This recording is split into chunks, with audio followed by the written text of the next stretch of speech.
Kita melihat hari ini judul khotbah adalah berapa lama lagi Tuhan. Tadi anak saya tanya, papi berapa lama lagi? Maksudnya khotbahnya jangan lama-lama, berapa lama lagi selesai khotbahnya. Itu bukan itu. Ini berapa lama ketika kita bertanya kepada Tuhan, Tuhan kok lama sekali Tuhan menjawab doa kita. Kita ada satu slide seorang yang luar biasa, George Muller. Saudara bisa mencari buku dia, bukunya luar biasa. Dia seorang lahir di daerah Jerman dan Polandia, migrasi ke Inggris, dan di situ dia berkarya buat Tuhan. Saudara, dia menulis sebuah buku. Dia ada buku diari, buku harian dia. Dalam buku harian itu dia mencatat ada 50.000 pokok doa yang dia naikkan. Saudara pernah catat doa saudara? Pernah. Jadi dia ada satu buku, ada 50.000 pokok doa yang dia naikkan kepada Tuhan. Semuanya dijawab oleh Tuhan. Dan dia mencatat 5.000 dari semua pokok doa itu dijawab Tuhan pada hari itu juga. Jadi hari ini dia berdoa, hari ini Tuhan jawab. Tapi sebagian lagi ada yang dijawab besok. Ada yang dijawab bulan depan, ada yang dijawab minggu depan, ada yang dijawab tahun depan. Tapi semua dijawab oleh Tuhan. Semua dijawab oleh Tuhan. Nah, saudara, kalau saudara berdoa kepada Tuhan, biasanya apakah saudara berdoa minta sesuatu kepada Tuhan, saudara lupakan? Atau ketika belum dijawab oleh Tuhan, apakah masih didoakan? Masih didoakan. Masih didoakan. Seperti itukah?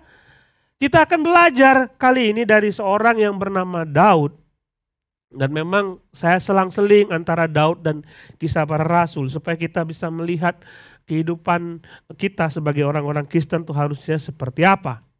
Kita belajar dari seorang yang bernama Daud yang bertanya, berapa lama lagi Tuhan Engkau menjawab doaku.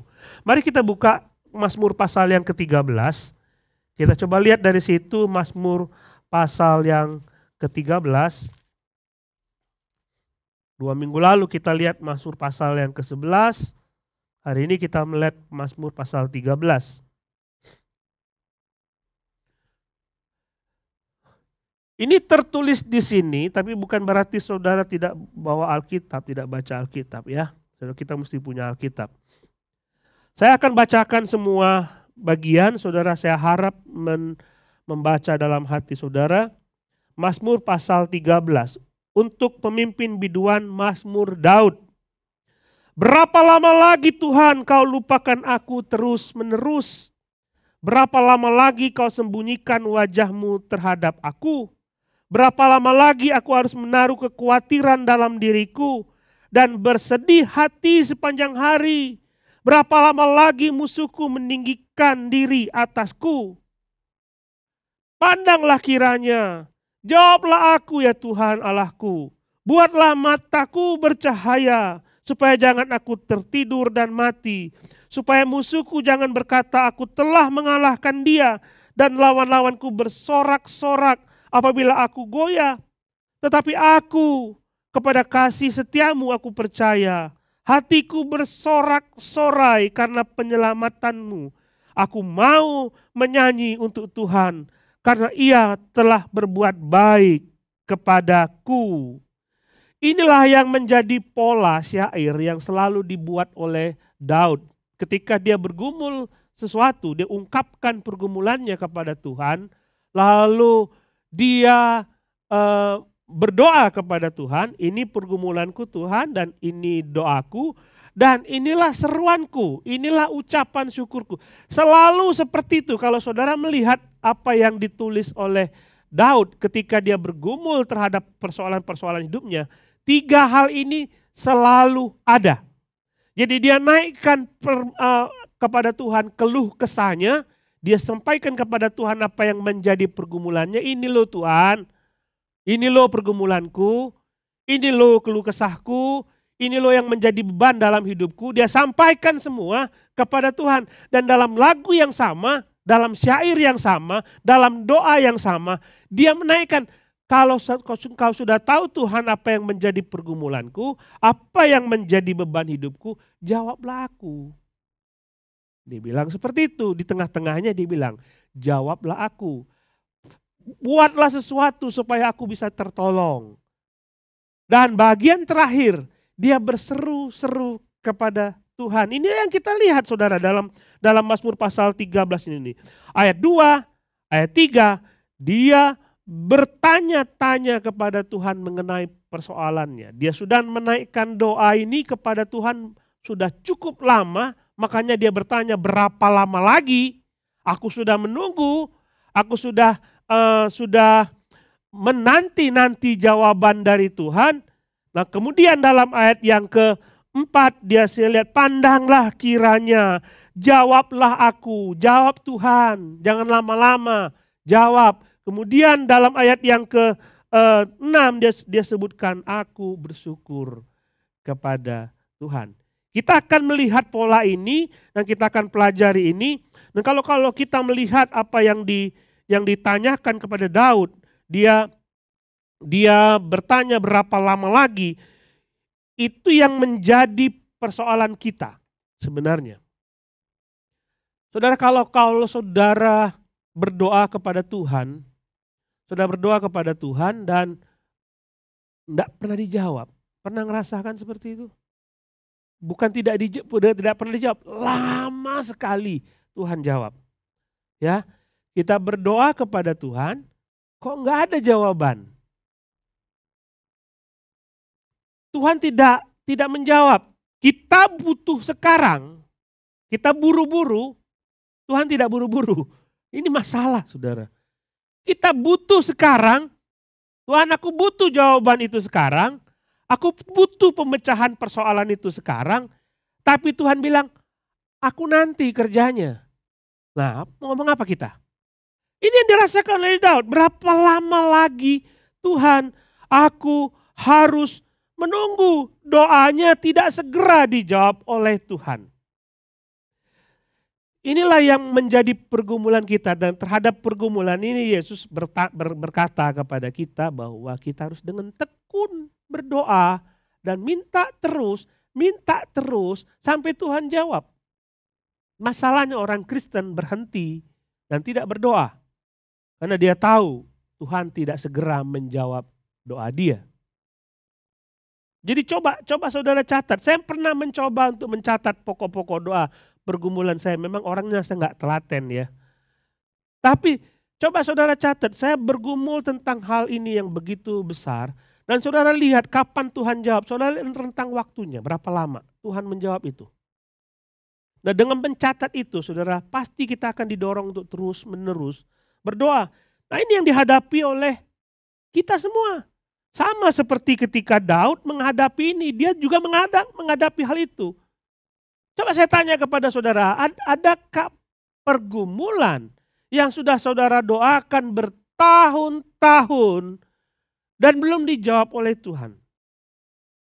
Atau adakah pergumulan yang dulu yang saudara pernah doakan tidak dijawab oleh Tuhan dan sekarang tidak pernah didoakan lagi?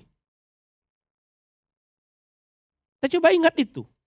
Masih adakah pergumulan yang saudara doakan bertahun-tahun dan saudara lihat, aduh Tuhan tidak jawab. Ya sudah, aku tidak akan berdoa untuk itu lagi. Kalau lihat pengalaman Daud, saudara tahu pada waktu dia diurapi menjadi raja oleh Samuel, datang mengurapi Daud menjadi raja, dia tidak segera menjadi raja. Dia langsung jadi raja masuk ke istana. Enggak, masih ada Saul yang jadi raja. Dan Samuel mengatakan inilah raja yang dipilih oleh Tuhan. Menjadi raja yang akan menggembalakan Israel. Daud tahu itu, dia raja. Tapi kapan? Kok masih dia? Kapan aku jadi raja? Kok dia yang berkuasa? Dan Daud menunggu begitu lama untuk realisasi dari janji Tuhan itu. Tapi dia tetap berharap kepada Tuhan. Lihat Yusuf. Tahu cerita Yusuf. Dengan mimpinya, lalu dia diberikan jubah yang begitu berwarna-warni, yang begitu bagus. Dia mimpi, dia ceritakan kepada orang tua dan saudara-saudaranya. Dan Yakub dengan sadar tahu bahwa anak ini akan menjadi pemimpin atas saudara-saudaranya. Realitanya seperti apa? Dia datang, dia bawa makanan, menanyakan kabar kakak-kakaknya, malah dia dianiaya dan dibuang ke Mesir. Di Mesir bukan jadi pemimpin, tapi jadi jongos di rumah Potifar. Lalu dipenjarakan. Dipenjarakan dan datanglah dua orang pelayan dari Firaun bermimpi dan dia menjawab salah satu mimpi itu. Dan dia ingatlah aku dipenjara bukan karena kesalahanku. Dan bertanya kepada Tuhan, kapan aku bisa lepas? 2 tahun setelah mimpi pelayan yang pertama, barulah dia dipanggil oleh Firaun untuk dapat menafsirkan mimpi Firaun. Kalau saya jadi Yusuf, saya akan ngomong sama Tuhan, Tuhan, orang ini saya tafsirkan mimpinya dan dijawab oleh Tuhan. Dia bebas. Dia bebas Tuhan. Malam ini juga kasih Firaun mimpi. Supaya hari ini juga saya bebas. Paling tidak besok saya dipanggil. Menghadap Firaun untuk menafsirkan mimpinya. Mestinya kan begitu. Enggak, kenapa Tuhan kasih 2 tahun kemudian kasih Firaun mimpi? Kita kadang-kadang berpikir seperti itu. Inilah yang terjadi saudara. Dalam hidup kita sebagai orang percaya, kita menanti-nanti dan Tuhan tidak segera menjawab apa yang menjadi pergumulan kita. Outline saya hilang.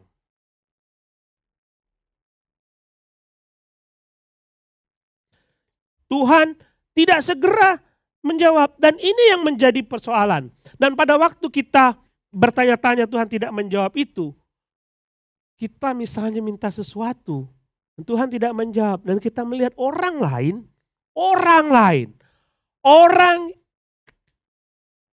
yang bisa dikatakan hidupnya tidak sejalan dengan Tuhan. Kita udah berjuang, oke Tuhan aku melayani Engkau, aku dengan sungguh-sungguh melayani Engkau, aku dengan sungguh-sungguh setia kepada Engkau, aku memberikan persembahanku, aku memberikan talentaku, aku beribadah kepada Tuhan.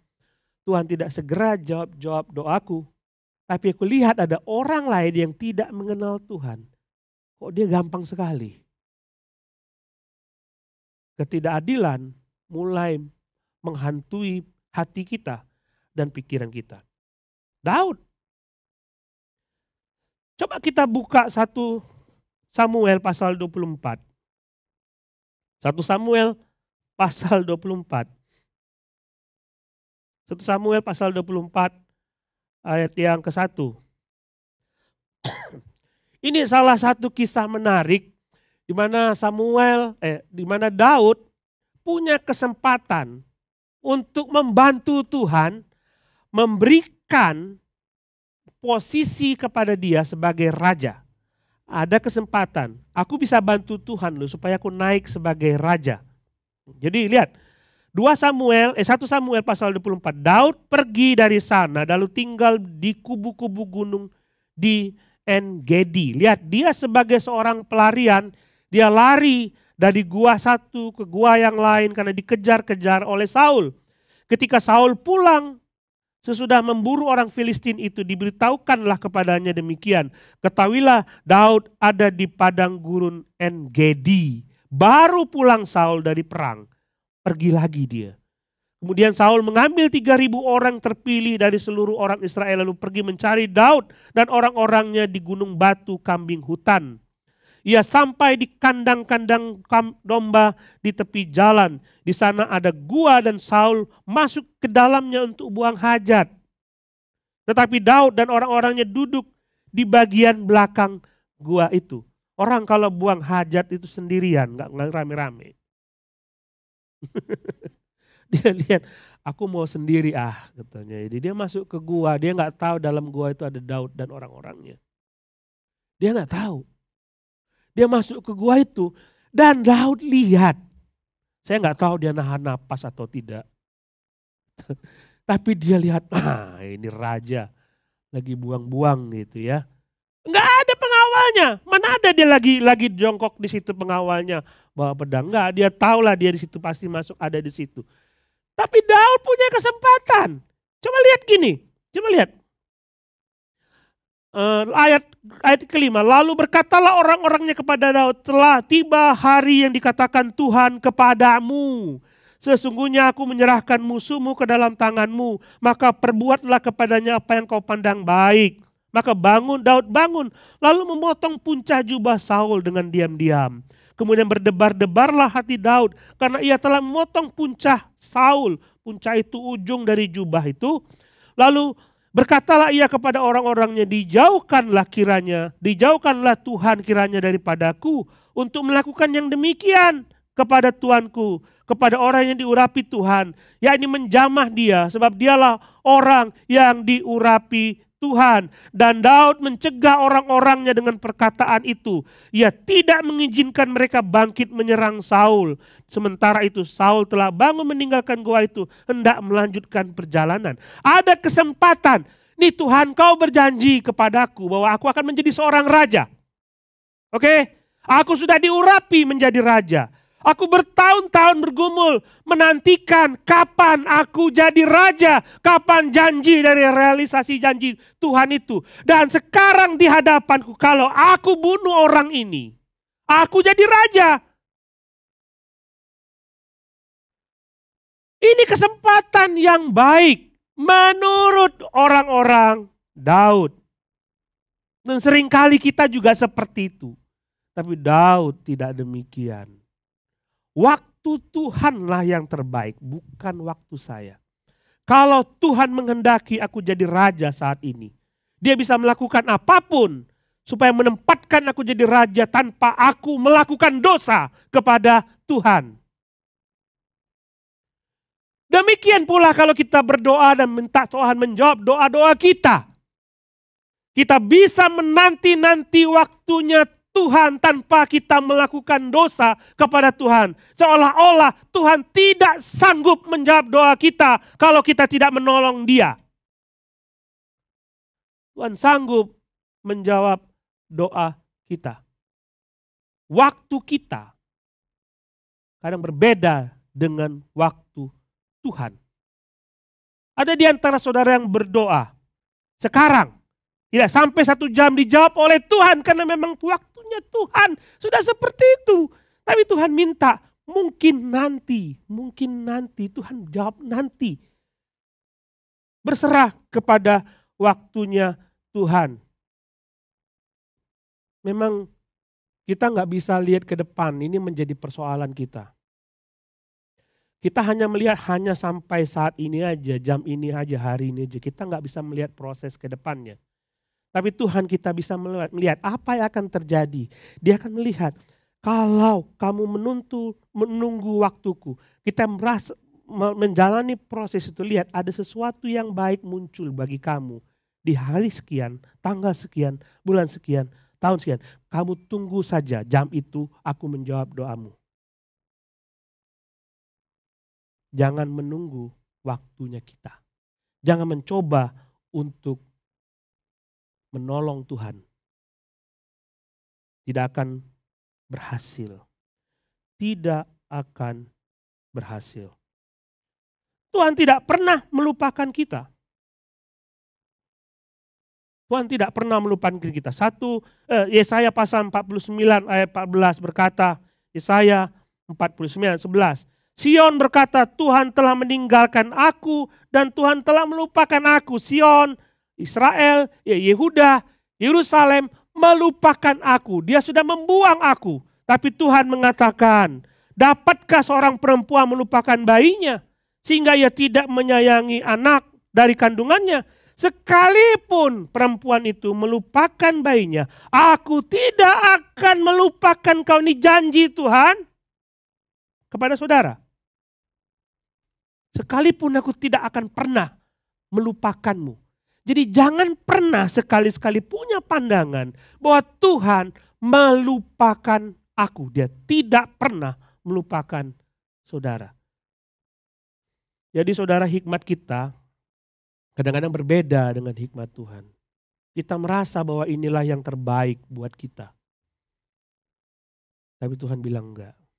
Ini bukan yang terbaik buat engkau. Ada yang lebih baik lagi. Ya, saya ingat teman saya, waktu kami masih jomblo lah ya. Kita masih jomblo dan kita bercanda-canda. Padahal itu wanita sama pria, semua jomblo. Padahal bisa pilih salah satu dari mereka supaya nggak jomblo. Tapi karena teman begitu dekat, kita nggak mau pilih dia karena terlalu dekat gitu ya. Kecuali istri saya tuh terlalu dekat dan dekat sekali.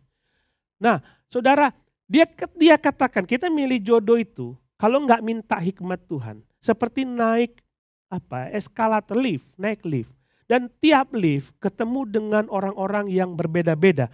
Kalau saya laki-laki, saya akan ketemu dengan wanita yang berbeda-beda. Dari tiap lift ke lift yang lain, ke lift yang lain, ke lift yang lain. Dan kita nunggu dari naik dari lantai ground ke lantai 1, kita ketemu dengan seorang wanita. Kita lihat, wah cantik juga ya.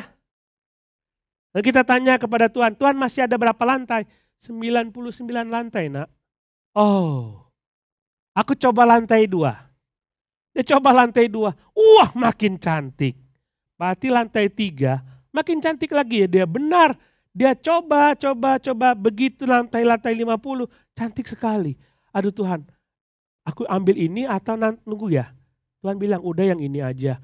Mungkin nantinya ada yang lebih cantik Tuhan. Dia naik lagi, turun. Makin jelek. Dia naik lagi, kok makin jelek? Bisa turun lagi nggak Tuhan? Gak bisa nak, udah lewat. Hikmat kita berbeda dengan hikmatnya Tuhan. Tuhan melihat panjang ke depan. Kita melihat pendek sekali dalam waktu yang singkat.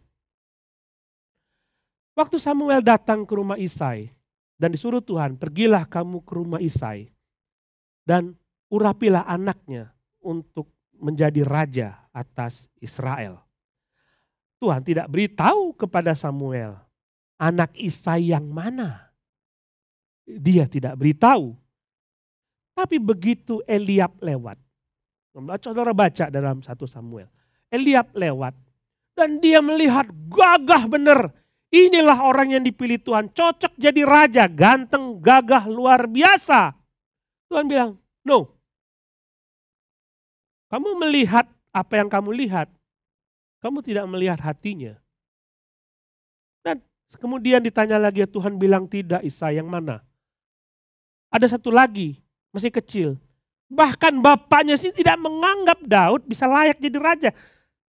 Imut-imut. Ada raja kayak gitu, raja itu tegap, luar biasa. Daud datang dan dilihat. Urapilah dia. Ini rupanya, kok beda ya? Kok beda? Daud diurapi. Coba bayangkan saudara, kalau Eliab dipilih jadi raja oleh Samuel. Dan ketika dia berperang melawan orang Filistin. Ada Goliat di depan. Eliab salah seorang tentara yang takut melihat Goliat. Sekalipun tubuhnya besar, sekalipun dia gagah, tapi dia penakut. Bandingkan dengan Daud.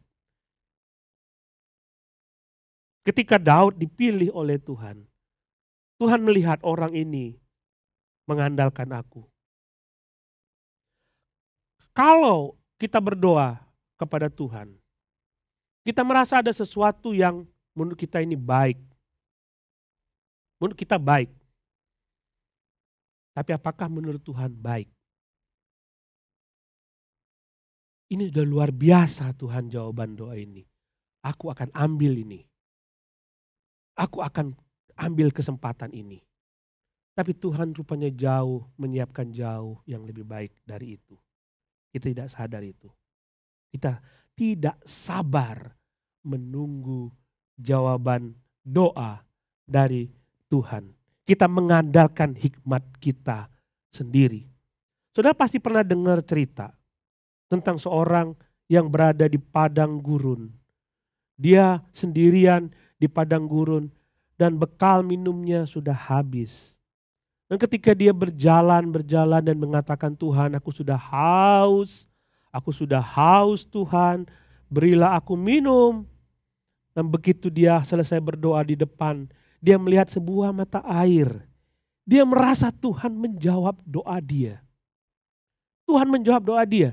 Dia dekati mata air itu, dia mencoba mengambil air itu, dan mencoba untuk minum. Tapi dia lihat air itu kotor. Dan dia berkata, Tuhan kok kenapa engkau memberikan air yang kotor kepadaku?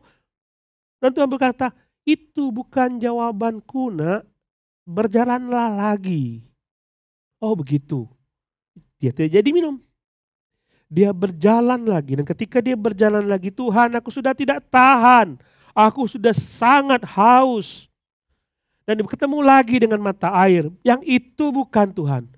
Bukan nak, jalanlah lagi. Dia lihat, memang bukan itu.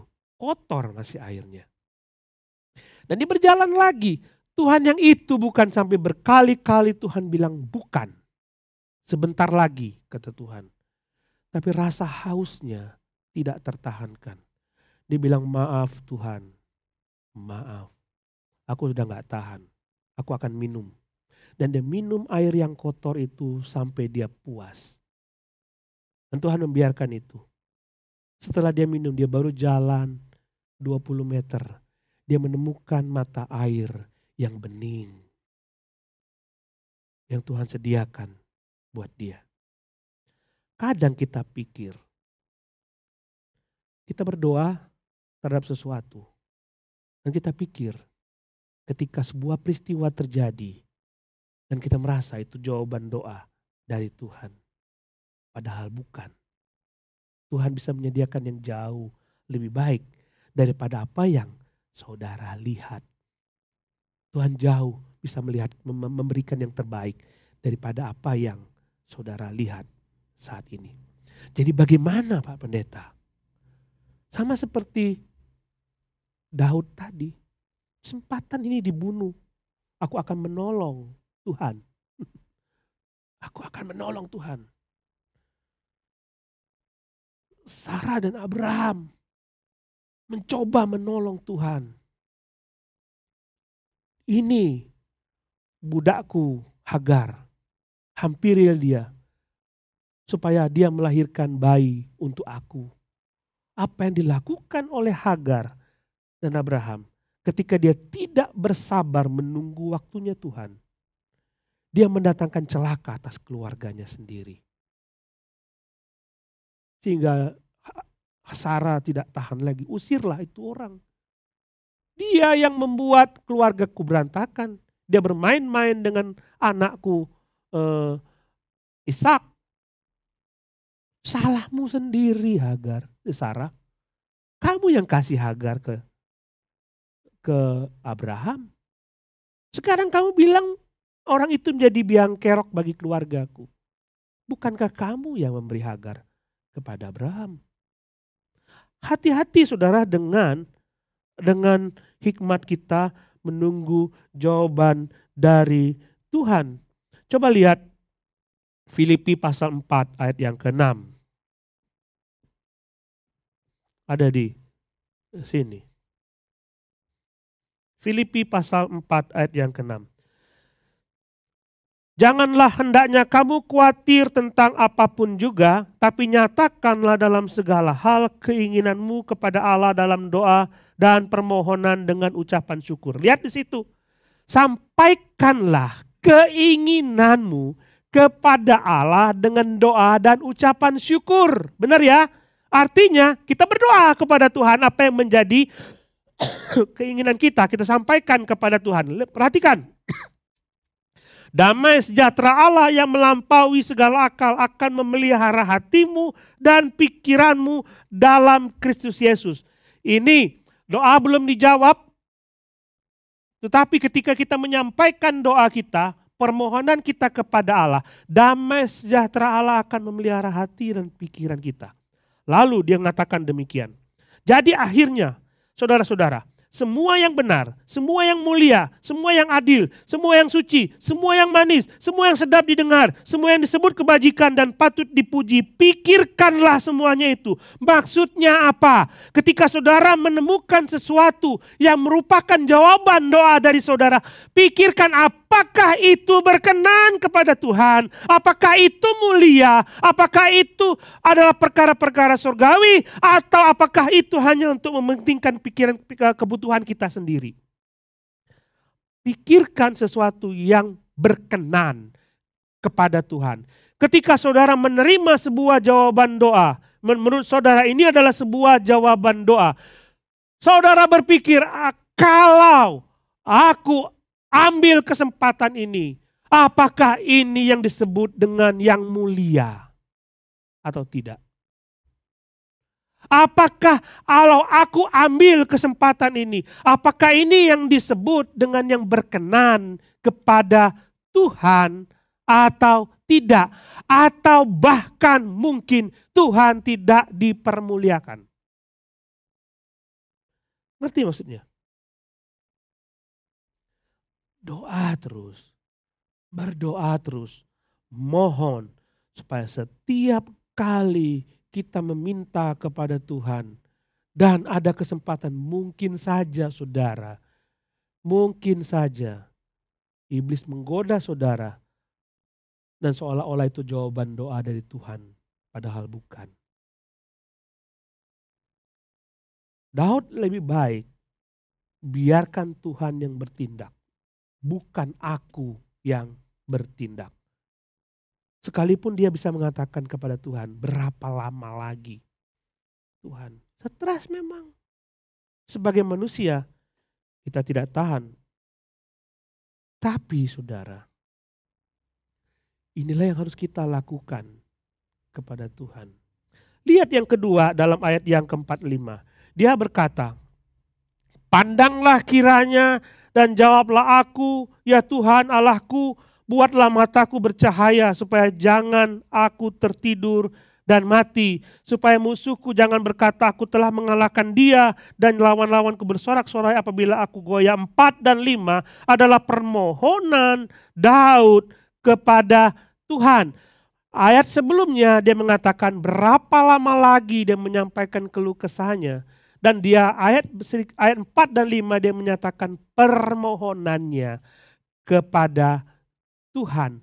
Kata berapa lama lagi bukan menandakan bahwa Daud menyerah.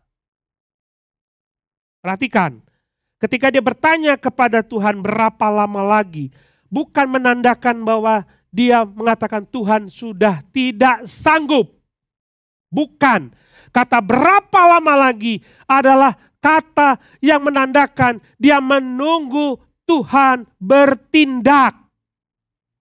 Dia yakin Tuhan bertindak. Tinggal waktunya kapan, itu yang dia tanya kepada Tuhan. Aku tahu Tuhan, Engkau akan menjawab doaku. Aku tahu Engkau akan bertindak. Aku tahu Engkau melakukan sesuatu supaya perkaraku beres. Tapi sekarang aku tinggal menunggu waktunya Engkau. Sehingga itulah yang membuat dia tidak berhenti berdoa. Artinya kalau saudara, sekalipun doa itu sudah lama tidak dijawab oleh Tuhan, jangan pernah berhenti berdoa. Jangan stop memohon kepada Tuhan. Begitu saudara berhenti berdoa dan saudara stop memohon kepada Tuhan, mungkin saudara tidak percaya lagi bahwa dia sanggup untuk menyelesaikan persoalan-persoalanmu. Dia yakin doanya dijawab oleh Tuhan. Masalahnya kita cenderung tidak sabar. Kita nggak sabar. Dia menunggu waktu Tuhan. Apa yang menjadi pikiran kita? Kadang-kadang waktu kita berdoa, kita tidak mau berdoa, maksud saya kita tidak mau berdoa. Kita tidak mau mendoakan itu lagi dengan pikiran Tuhan tidak akan menjawab doa saya. Ada banyak alasan. Hidupku sudah jauh dari Tuhan. Aku berdosa besar kepada Tuhan. Dia tidak akan mungkin menjawab doaku. Saudara, kalau saudara anak Tuhan, saudara tadi sudah melihat, sekalipun perempuan itu melupakan bayi yang dia lahirkan, aku tidak akan pernah lupakanmu. Itu janji Tuhan. Tapi masalahnya adalah kita berhadapan dengan iblis siang dan malam. Yang selalu berbisik kepada kita mengatakan, no, kamu terlalu berdosa. Tuhan tidak akan dengar doamu. Udahlah, berhenti berdoa. Itu kerjaan dia lah saudara. Itu kerjaan dia. Coba buka Wahyu pasal 12 ayat 10. Di situ diperlihatkan. Yohanes berkata, aku mendengar suara yang nyaring di surga berkata, sekarang telah tiba keselamatan dan kuasa dan pemerintahan Allah kita dan kekuasaan Dia yang diurapinya, karena telah dilemparkan ke bawah pendakwah saudara-saudara kita yang mendakwa mereka siang dan malam di hadapan Allah kita. Artinya iblis berkeliling siang dan malam melihat orang-orang percaya dan didakwa itu dituduh. Hei, you berdosa. Hei, Tuhan tidak mendengar doamu. Hei, sudah berhentilah berdoa. Stop. Percuma berdoa. Itu dakwaan iblis kepada kita siang dan malam. Dan kita selalu mendengar itu.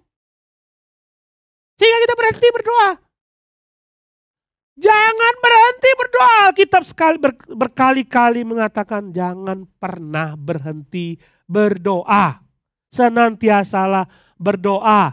Bahkan Yesus mengatakan dengan kata bertekunlah berdoa. Sampai dia datang kedua kali. Jangan pernah berhenti berdoa. Lalu iblis mengatakan stop berdoa.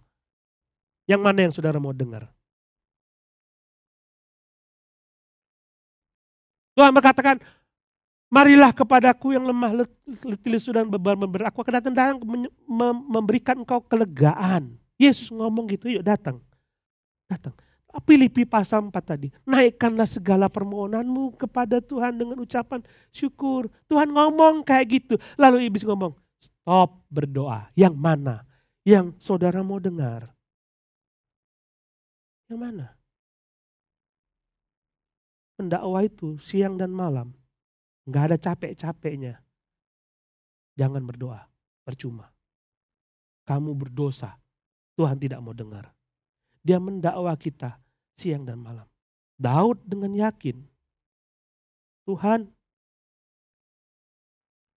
aku yakin Tuhan akan menolongku. Tuhan akan menolongku. Saya lihat contoh, saudara, saya pernah mengkhotbahkan tentang Yairus dalam Lukas pasal 8. Ketika segala sesuatu tidak masuk akal. Segala sesuatu bagi kita sudah terlambat. Lalu Tuhan mengatakan, tidak nak, tidak ada yang mustahil bagiku. Saudara lebih percaya keadaan saudara atau lebih percaya apa kata Tuhan? Satu kali ketika Yairus meminta kepada Tuhan, Tuhan datanglah anakku sakit. Lalu Tuhan bilang, aku akan datang ke rumahmu dan menolong engkau. Datanglah Tuhan ke rumahnya, tapi di tengah jalan ada pembantu-pembantu Yairus yang mengatakan anakmu sudah meninggal. Buat apa lagi engkau menyusahkan guru? Buat apa lagi engkau menyusahkan Tuhan? Yairus seolah-olah berada di tengah antara Tuhan dan iblis. Dia mau percaya keadaannya atau percaya kepada Tuhan. Dia berada di tengah-tengah. Kalau saudara berada dalam posisi Yairus, siapa yang saudara percaya? Tuhan atau keadaan saudara? Saudara mengatakan, lihat, impossible bisa terjadi. Dan Tuhan mengatakan possible. Everything is possible with me. Yang mana yang saudara percaya? Saudara, Tuhan bisa menolongmu. Sekalipun itu tidak masuk akal. Tuhan bisa menolongmu. Dan kita lihat bahwa jawaban doa kita, atas doa-doa kita, haruslah sesuatu yang mendatangkan kemuliaan bagi Tuhan. Bukan kemuliaan bagi diri kita sendiri. Kita berdoa, kenapa doa kita tidak dijawab? Karena kita mencoba untuk supaya diri kita mendapatkan sesuatu dari itu. Kita mengambil keuntungan dari jawaban doa itu. Tapi doa seharusnya memuliakan Tuhan. Doa seharusnya mengagung-agungkan Tuhan. Ketika doa itu dijawab oleh Tuhan, ada kemuliaan Tuhan yang nampak. Harusnya seperti itu, bukan kemuliaan kita. Bukan kemuliaan kita. Kenapa Tuhan menunda membiarkan anak Zairus mati? Supaya ada kemuliaan nama Tuhan di situ. Tuhan menjawab doa itu dengan cara yang berbeda daripada yang kita harapkan. Supaya namanya ditinggikan. Itu yang harus saudara cari dalam hidup dan doa saudara. Itu yang harus saudara cari. Lihat saudara ayat yang selanjutnya. Kita lihat ayat yang ke-6 ini luar biasa sekali. Tetapi aku kepada kasih setiamu aku percaya. Hatiku bersorak-sorai karena penyelamatanmu. Aku mau menyanyi untuk Tuhan karena Ia telah berbuat baik kepadaku. Perhatikan kalimat terakhir. Ia telah dalam bentuk past tense. Dia telah, padahal dia baru berdoa dan doanya belum dijawab oleh Tuhan. Sudah lihat itu?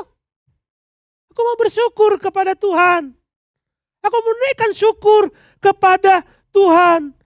Aku bersorak-sorai kepada Tuhan. Saudara, kapan saudara bersyukur kepada Tuhan? Ketika doa dijawab, benar kan? Aku bersyukur, mau berkasih kesaksian. Doaku dijawab oleh Tuhan. Tapi Daud, doanya belum dijawab oleh Tuhan. Dia sudah menaikkan rasa syukurnya. So what's the difference? Bedanya apa? Bedanya adalah bukan keadaan Daud yang diubahkan. Bukan lingkungan Daud yang diubahkan. Tapi hati Daud yang berubah. Setelah dia berdoa, dia semakin yakin bahwa Tuhan menolong dia. Harusnya seperti itu. Doa membuat posisi kita kepada Tuhan makin akrab, makin dekat. Keakraban saudara kepada Tuhan bukan tergantung kepada doa yang itu dinaikkan, dijawab oleh Tuhan atau tidak. Tapi bagaimana bergantungnya saudara kepada Tuhan. Ini yang terjadi pada Daud. Doa membuat dia makin setia kepada Tuhan. Perhatikan saudara, doa membuat kita makin setia kepada Tuhan. Bukan mujizat dari doa itu. Saya ulangi. Banyak orang Kristen cenderung berpikir, kalau doaku dijawab oleh Tuhan dan mujizat Tuhan muncul, aku akan makin setia kepada Tuhan. Bukan itu yang membuat kita setia kepada Tuhan. Tapi doa kitalah yang membuat kita makin setia kepada Tuhan. Saudara mengerti maksud saya? Mungkin keadaan sekitarmu tidak berubah. Mungkin jawaban doa saudara belum dijawab. Tapi dalam diri muncul sukacita yang begitu besar. Pengharapan yang begitu besar kepada Tuhan. Saya mengajak saudara untuk memikirkan kembali doa-doa yang pernah saudara naikkan kepada Tuhan. berat. Naikkan lagi. Jangan pernah berhenti.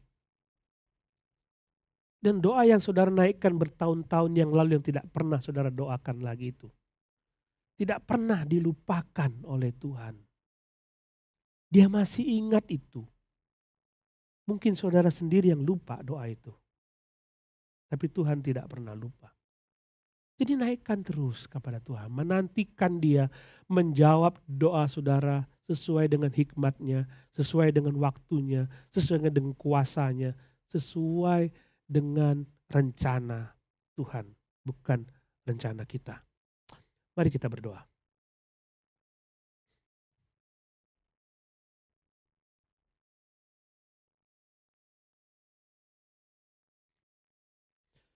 Saudara coba renungkan apa yang menjadi pergumulan saudara saat ini. Bahkan mungkin ada doa-doa yang belum dijawab oleh Tuhan dan lama sekali.